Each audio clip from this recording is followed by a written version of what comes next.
चलिए दोस्तों, देखते हैं आज का क्वेश्चन नंबर फर्स्ट। आप वीडियो को पॉज करके अपना आंसर फाइंड कीजिए और कमेंट सेक्शन में अपना आंसर दीजिए। चलिए देखते हैं इसमें क्या सीरीज़ चल रही है।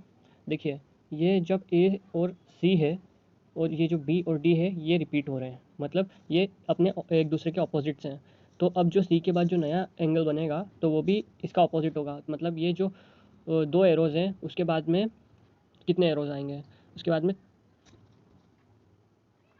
बाद में 3 एरोज़ आएंगे। क्यों 3 एरोज़ आएंगे? क्योंकि ए में एक एरो था, सी में फिर 2 एरो हुए, तो अब जो नेक्स्ट बनेगा उसमें 3 एरोज़ होने चाहिए। ठीक है, तो 3 एरोज़ वाले कौन कौन से डायग्राम है? सेकंड है, थर्ड है, फोर्थ है और फिफ्थ है। फर्स्ट नहीं है इसलिए फर्स्ट हमारा रॉन्ग हो जाएगा।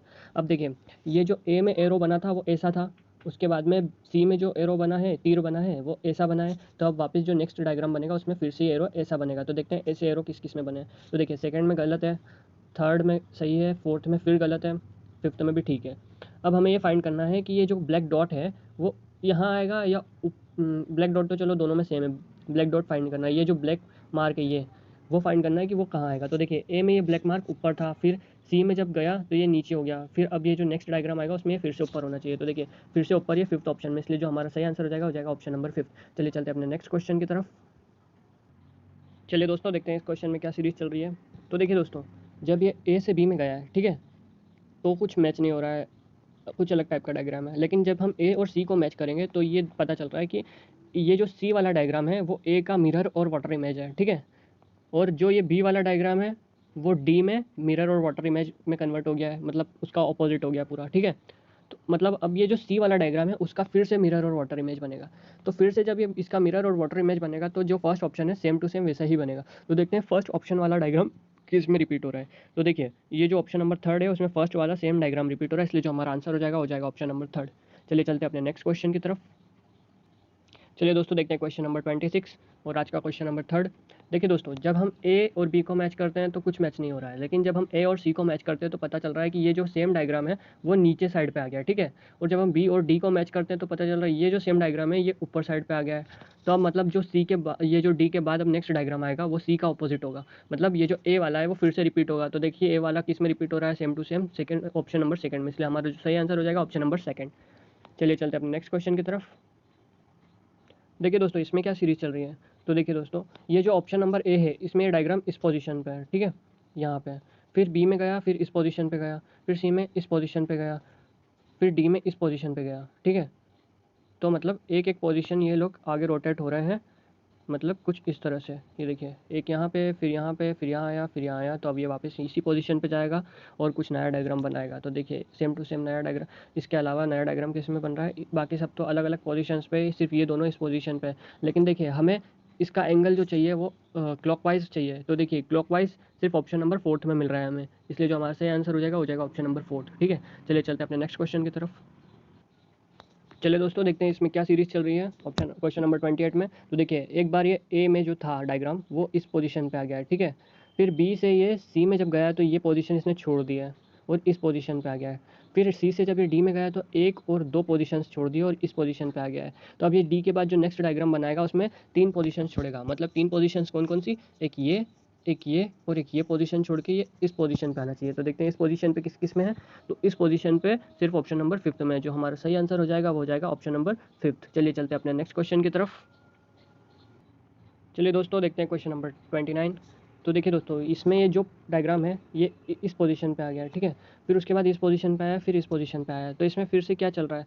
तो देखिए दोस्तों, एक बार इसने इस पोजीशन पे आ गया है, फिर बी से सी में जब भी गया तो ये पोजीशन छोड़ के इस पोजीशन पे आया, ठीक है। फिर ये सी से डी में जब गया तो ये पोजीशन भी छोड़ दी और ये पोजीशन भी छोड़ दी और यहाँ गया है। फिर अब ये जो नेक्स्ट पोजीशन में जाएगा तो ये इस पोजीशन को भी छोड़ेगा, इसको भी छोड़ेगा और इसको भी छोड़ेगा, क्योंकि एक बार इसने एक पोजीशन भी लेफ्ट नहीं की, फिर एक बार एक पोजीशन लेफ्ट की, फिर एक बार 2 पोजीशंस लेफ्ट की, फिर अब 3 पोजीशंस लेफ्ट करेगा और ये 3 पोजीशन से छोड़ के ये इस पोजीशन पे आएगा। तो देखते हैं इस पोजीशन पे किस किस में है। तो फर्स्ट ऑप्शन में, सेकंड में रॉन्ग है, सेकंड कट गया, थर्ड सही है, फोर्थ में रॉन्ग है, फोर्थ कट गया, फिफ्थ में भी गलत पोजीशन पे, इसलिए फिफ्थ भी कट गया। इसलिए हमारे जो ऑप्शन नंबर सेकंड, फोर्थ और फिफ्थ है वो हमारे कट चुके हैं। अब देखते हैं ऑप्शन नंबर थर्ड और फर्स्ट में क्या सिमिलर है। तो देखते मतलब क्या अनसिमिलर। तो देखते हैं ये ब्लैक डॉट कहाँ पे आएगा। तो देखिए दोस्तों, ये जो ब्लैक डॉट है वो हर बार इस तरफ चिपका हुआ है। ये देखिए, इसमें भी चिपका है, ये जो गोल साइड है उस साइड पे चिपका हुआ है, ठीक है।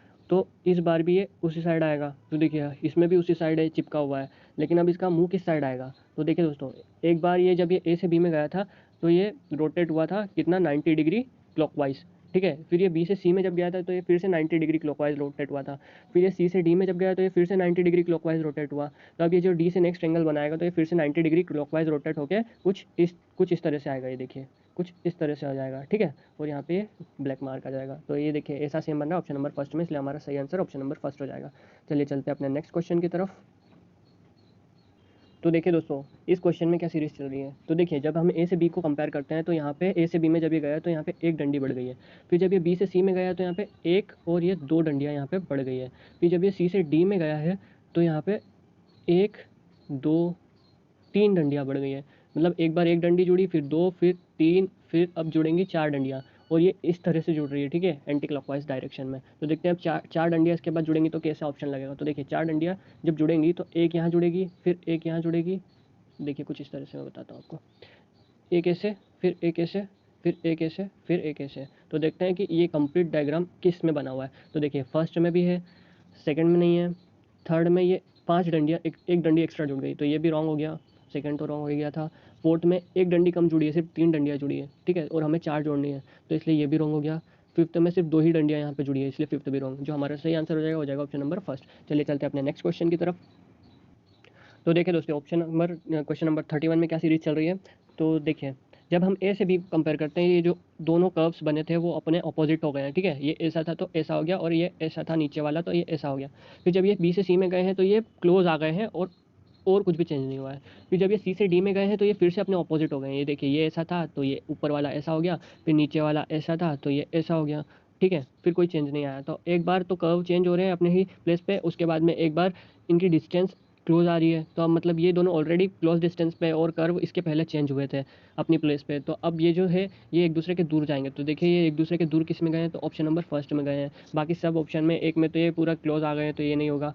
थर्ड में कुछ अलग ही डायरेक्शन में चले गए हैं, ये भी नहीं होगा। फोर्थ में ये दूर दूर चले गए हैं तो ये दूर दूर तो चले गए हैं। तो देखिए दोस्तों, फर्स्ट और फोर्थ में दूर दूर तो चले गए हैं, लेकिन हमें जो डायरेक्शन चाहिए वो सेम चाहिए, क्योंकि एक बार ये कर्व ऑलरेडी रोटेट कर चुके हैं। तो इसलिए फर्स्ट वाला हमारा सही ऑप्शन हो जाएगा, फोर्थ वाला फिर गलत हो जाएगा। फिफ्थ में ये दोनों अपोजिट होके और क्लोज आ गए तो वो भी रॉन्ग हो जाएगा, ठीक है। हमारा जो सही आंसर है वो हो जाएगा ऑप्शन नंबर फर्स्ट। चलिए चलते हैं अपने नेक्स्ट क्वेश्चन की तरफ। तो देखिए दोस्तों, इसमें क्या सीरीज चल रही है देखते हैं, क्वेश्चन नंबर 33। तो देखिए जब हम ए से बी को कंपेयर करते हैं तो ये वाली जो डंडी थी वो यहाँ से हट के इस पोजीशन पे आ गई है, ठीक है। फिर जब हम बी से सी में गए हैं तो ये वाली जो डंडी थी वो यहाँ से हट के इस पोजीशन पे आ गई।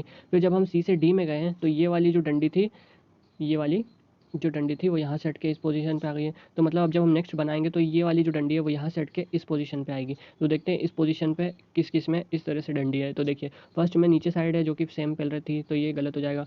सेकंड में ठीक पोजीशन पे है। थर्ड में ये ऊपर चली गई तो थर्ड भी ऑप्शन रॉन्ग। फोर्थ में भी ठीक पोजीशन पे है, और फिफ्थ में इसके ऑपोजिट में हो गई तो ये भी रॉन्ग हो जाएगा। तो देखते हैं हमारा सेकंड और फोर्थ में से क्या ऑप्शन सही होता है। तो देखिए दोस्तों, इसमें क्या हो तो देखिए दोस्तों इसमें क्या हो रहा है, जब हम इन डंडियों को देखते हैं तो देखिए ए से बी में जो डंडी चेंज हुई थी वो अपनी पोजीशन से वो ये वाली हुई थी, ठीक है। तो इसमें जब ये इस पोजीशन से इसमें गई बी में तो ये ऑपोजिट साइड पे ब्लैक हो गया था। फिर जब बी से सी में कंपेयर हमने किया था तो ये वाली डंडी थी वो इस पोजीशन पे गई थी, और ये जो ब्लैक मार्क था वो इसके ऑपोजिट साइड पे आ गया था, ठीक है। और फिर जब हम सी से डी में गए थे तो ये वाली डंडी ने अपनी पोजीशन चेंज की थी, इस वाली ने इस पोजीशन पे आ गई थी। तो इस वाली ये जो इस पोजीशन पे आई थी डी में, उसने अपना ब्लैक पॉइंट रोटेट किया था। तो अब हमने जो डी के बाद में नेक्स्ट डायग्राम जो हमारा सेकंड और हमारे फोर्थ ऑप्शन में बनेगा तो ये वाली डंडी अपनी पोजीशन चेंज करेगी। तो ये डंडी जब अपनी पोजीशन चेंज करेगी तो ये जो ब्लैक मार्क है वो इस तरह से इस साइड पे आना चाहिए, और ये कुछ इस तरह से फिगर बनना चाहिए। बाकी जो डी वाला है वो चेंज नहीं होगा, क्योंकि सभी में जो चेंज नहीं होते हैं वो वाले सेम रहते हैं। तो देखिए इस पोजीशन पे किस में है, तो ये देखिए जो हमारा ऑप्शन नंबर फोर्थ है उसमें ये सेम टू सेम इसी पोजीशन पे है, और सेकंड वाले में ये ब्लैक ऊपर हो गया है। इसलिए हमारा सही आंसर हो जाएगा ऑप्शन नंबर फोर्थ, ठीक है दोस्तों।